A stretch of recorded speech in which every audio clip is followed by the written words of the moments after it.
আসসালামু আলাইকুম my YouTube family. দেশ বা দেশের বাইরে যে যেখানে আছেন সকলকে আমার সালাম। সকলে সুস্থ সবল থাকুন আর নেক পথে চলুন, এই দোয়াই করি আল্লাহ পাকের কাছে। তার সাথে আপনারাও আমাদের জন্য দোয়া করবেন, আমরা যেন সুস্থ সবল থাকতে পারি আর নেক পথে চলতে পারি।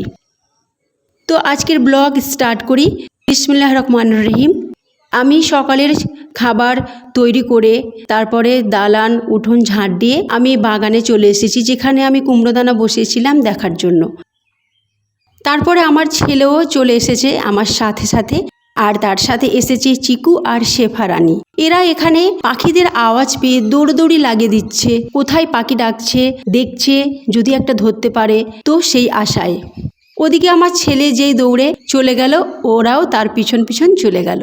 এদিকে আমার কুমড়ো গাছ দুটো বেরিয়েছে দেখলেন। আমি এবার যাচ্ছি আমার শাশুড়ির বাগানে।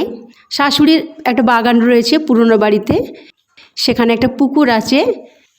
এখানের দৃশ্যটা খুব সুন্দর, পুকুরটাও খুব দারুণ আগে ছিল, এখন অতটা ভালো নেই, তো নোংরাও হয়ে গেছে। তো তবুও এর দৃশ্যটা খুব ভালো লাগে। আর এখানে কাঁঠাল গাছ আছে, তো শাশুড়ি বললেন তো একটা ছোট এঁচড় নাও। আমি সেই জন্য এসেছি, কাটরাইটা নিয়ে একটা ছোট কাঁঠাল পেড়ে নিচ্ছি। রান্না করব চিংড়ি মাছ দিয়ে। অনেকগুলোই কাঁঠাল হয়েছে, কাঁঠাল পাকলে আমার শাশুড়ি আমাদের দিয়ে পাঠায়। আমরা নতুন বাড়িতে আছি, ওটা আমাদের পুরনো বাড়ি। আমি এবারে এসে দেখি উঠোনে চিকু আর শেফা রানী গড়াগড়ি খাচ্ছে, আর আমার ছেলে ওদের নিয়ে খেলা করছে। তারপরে ছেলে বলল, মা আমার একটু শরবত খেতে ইচ্ছা করছে, তো তরমুজের শরবত করে দাও। তরমুজ ছিল, তরমুজটাকে আমি ছোট ছোট করে কুচি করে গ্রাইন্ডিং জারে দিয়ে দেব। আর ফ্রিজে দুধ ফুটিয়ে রেখেছিলাম, সেটা একেবারে ঠান্ডা হয়ে গেছে, সেটা আমি এখানে ব্যবহার করব। এখানে 5 চামচের মতো চিনি দিলাম আর 1 গ্লাস দুধ দেব। দিয়ে আর যদি রোজ ওয়াটার আপনাদের কাছে থাকে তো রোজ ওয়াটারও দেবেন 1 চামচ। তো আমি এটাকে ব্লেন্ড করে নিয়েছি, নিয়ে গ্লাস ভর্তি করে ওকে দিয়ে দিলাম। আপনারা চাইলে বরফ দিয়ে ওটা খেতে পারেন, তো ওর বরফ খাওয়া চলবে না বলে ওকে দিলাম না। এবার আমি রান্নার আয়োজন করব। আজকে রান্না করব চিংড়ি মাছ দিয়ে এঁচড়। তো আমি এটাকে আধখানা কেটে নিয়েছি, হাতে একটু সর্ষের তেল মেখে নিলাম আর বটিতেও একটু মাখিয়ে দিলাম, কারণ আপনারা জানেন কাঁঠালের আঠা লেগে গেলে সেটা সহজে উঠতে চায় না। তো অবশ্যই আপনারা হাতে সর্ষের তেল মাখিয়ে নেবেন, আর যেটা দিয়ে কাটবেন তাতেও মাখিয়ে নেবেন।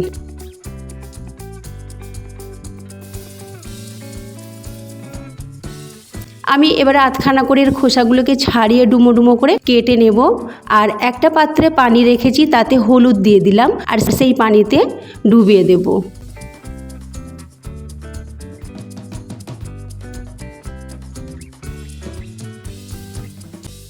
এইভাবে ডুমো ডুমো করে কেটে পানিতে সমস্ত কাঁঠাল আমি দিয়ে দিলাম, দিয়ে ভালো করে এইভাবে হাতের সাহায্যে লগড়ে লগড়ে ধুয়ে নেব।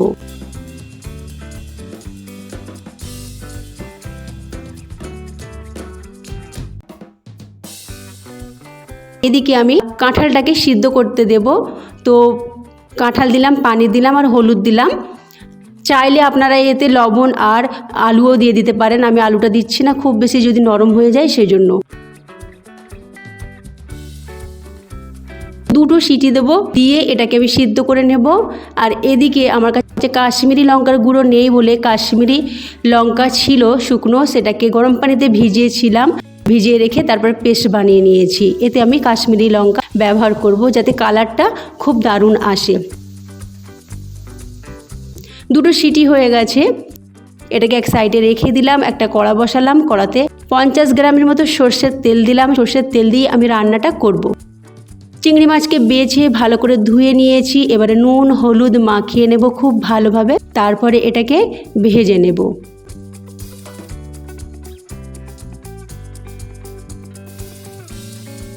তেলেতে দিয়ে দিলাম, দিয়ে এবারে নাড়াচাড়া করে এটাকে খুব ভালো করে ভেজে নেব। খুব মচমচে করে না, একটু কালার ধরবে, এটাকে আমি পাত্রে তুলে নেব। দেখুন ভালো মতো কালার এসে গেছে। একটা প্লেটে তুলে নিচ্ছি। চিংড়ি মাছ যে কোনো সবজি দিয়ে রান্না করুন না কেন তার স্বাদ কিন্তু অনেকখানি বেড়ে যায়। যেমন ধরুন আপনারা যদি পটল দিয়ে রান্না করেন তাতেও ভালো লাগে, বা ঝিঙে, বরবটি, কড়াই সব কিছুর সাথেই চিংড়ি মাছ মজে যায়। আমি ওই তেলেতে আলু দিয়ে দিলাম। আলুটাকে কিছুক্ষণ নাড়াচাড়া করার পর তারপরে সিদ্ধ করা কাঁঠালটাকে দিয়ে দিলাম।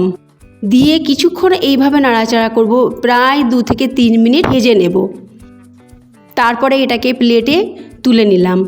ওই কড়াতে আমি আরও তেল দেব, দিয়ে 2টো শুকনো লঙ্কা, 2টো তেজপাতা, 1/2 চামচ জিরে ফোড়ন দেব। 10 সেকেন্ডের মতো নাড়াচাড়া করব। তারপরে আমি দিয়ে দেব পেঁয়াজ কুচি। 2টো মাঝারি সাইজের পেঁয়াজকে কুচিয়ে রেখেছিলাম, সেটা দিয়ে দিলাম। দিয়ে এটাকে 1 মিনিট নাড়াচাড়া করার পর আমি 1 চামচ এতে লবণ দিয়ে দেব। লবণ দিলে পেঁয়াজ খুব তাড়াতাড়ি নরম হয়ে যায়, সেই জন্য লবণটা দেওয়া।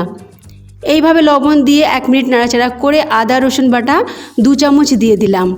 দিয়ে 1 থেকে 1.5 মিনিট এটাকে নাড়াচাড়া করব, যতক্ষণ না আদা রসুনের গন্ধটা যাচ্ছে ততক্ষণ। এইভাবে নাড়াচাড়া করার পর এবারে মশলাগুলো দিয়ে দেবো। 1/2 চামচ হলুদ গুঁড়ো, 1/2 চামচ লঙ্কা গুঁড়ো, পানিও দিয়ে দিলাম একটু। তারপরে ধনে গুঁড়ো 1 চামচ, জিরে 1/4 চামচ আর গোলমরিচের গুঁড়ো 1 চামচ দিয়ে দিলাম। দিয়ে এই মশলাটাকে খুব ভালোভাবে কষাতে হবে। আর ওইদিকে কাশ্মীরি লঙ্কার যে পেস্টটা আমি বানিয়েছিলাম সেটা এখানে 2 চামচের মতো দিলাম। এটা দিলে কি হবে, ঝাল হবে না কিন্তু কালারটা খুব সুন্দর আসবে, সেজন্য এটা দেয়া। এইভাবে মশলা দিয়ে আর একটু একটু করে পানি দিয়ে মশলাটাকে কিন্তু কষাবেন। পানিটা গরম পানি হলে খুব ভালো হয়। আমি সবসময় বলি যে কোনো রান্নাতে গরম পানি ব্যবহার করলে রান্নার স্বাদটা কিন্তু অনেকখানি বেড়ে যায়। এবার আমি দিলাম কাঁচা লঙ্কা। মশলাটাকে খুব ভালোভাবে কষানোর পর কাঁচা লঙ্কা 2টো দিলাম, আর একটা বড় সাইজের টমেটো কুচি করে রেখেছিলাম সেটাকে দিলাম। কিছুক্ষণ নাড়াচাড়া করার পর যখন দেখবো শুকিয়ে যাচ্ছে তখন একটু পানি দিয়ে আবার কষতে থাকবো। একেবারে টমেটো গলে মশলার সাথে মিশে যাবে, তখন আমি ভেজে রাখা আলুটা দিয়ে দেব।